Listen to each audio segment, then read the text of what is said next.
Hello guys, discovered another YouTuber that gave me another little piece of the puzzle. It's very helpful to watch other people's videos and hear them speak about their experience with the narcissist in their lives, or let's say the toxic person in their lives.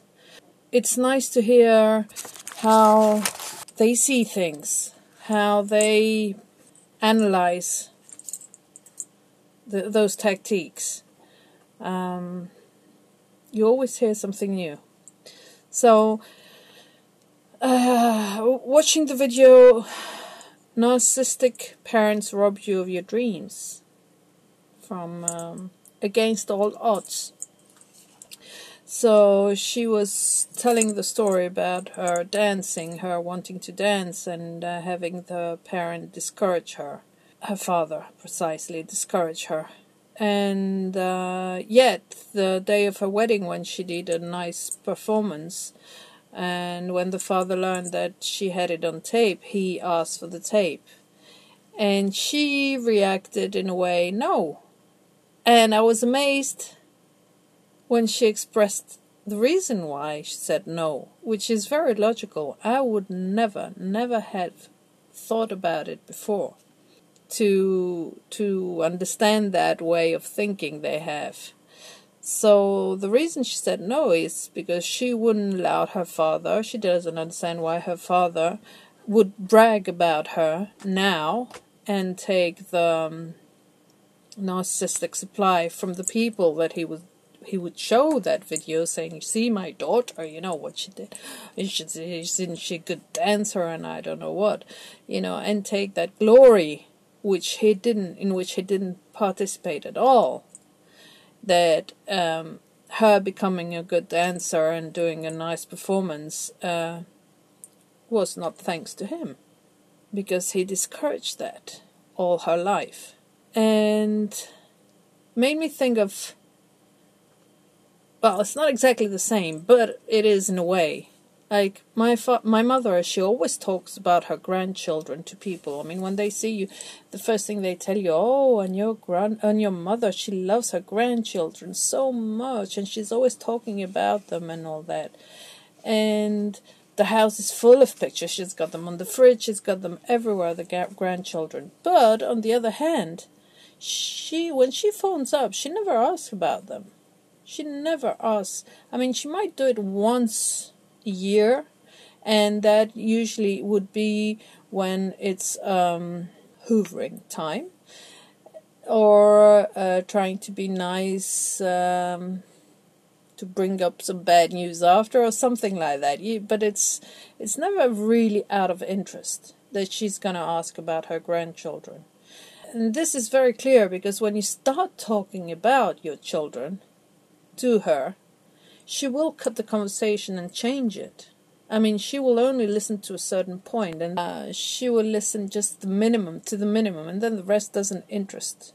So you can start saying, oh yeah, my daughter, she went to Athens to finish a school and to do that, and she's fine, and then they will cut you and change the conversation.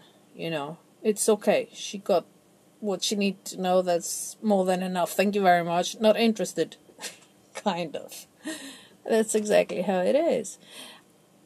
Also, that video made me understand, that's the little bit of the puzzle I was talking about, that at one point anyway, she says that her father used to tell her, I think the phrase was, when he would tell her, you can't do anything.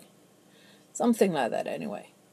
My mother used to tell me something like that. I mean, the one that really, at that point, came to me is the one that says, when she would say, everything you touch, you destroy.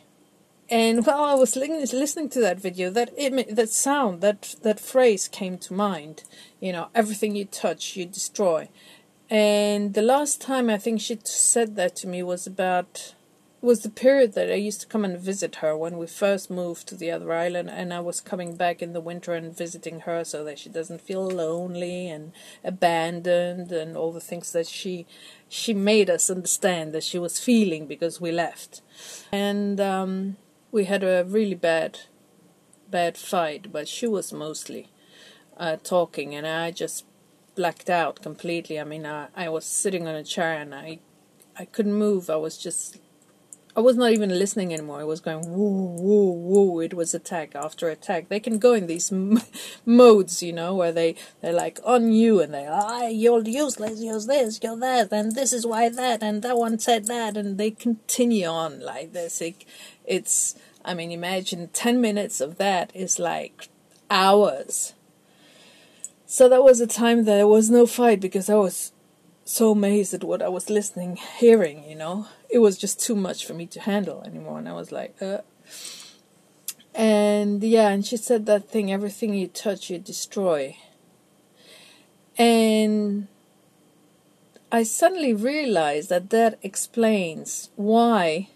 Suddenly, I didn't realize while I was doing it, but I have suddenly, I'm kind of I'm artistic, okay? But I never got so focused and really concentrated on trying to make things out of old stuff, ruined stuff, used stuff, It's kind of recycling, I got into the recycling mode, full on. And so when I was listening to the video and the phrase came to mind straight away, it was like an answer to a question that was not made. Everything you touch, you spoil. And then an image of me trying to make something nice out of everything I see that is spoiled. I want to turn everything into something nice. Everything that was ruined into something nice.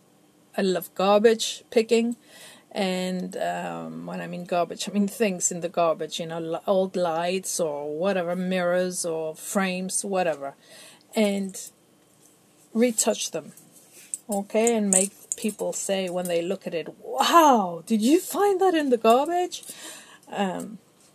So that explains, that's one little piece of the puzzle I want to share. It's ridiculous, it's little things like this, and then once doors open and you've got all that knowledge and you understand how it works and how the game is played, okay, then you start getting all these puzzles like daily.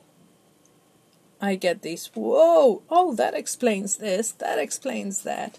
So now I understand why I love picking ruined stuff and making them look better, because it's not true what you're telling me, that little voice in my head was saying, and I didn't even notice that little voice in my head. That little voice in my head was screaming out, no, I don't ruin stuff.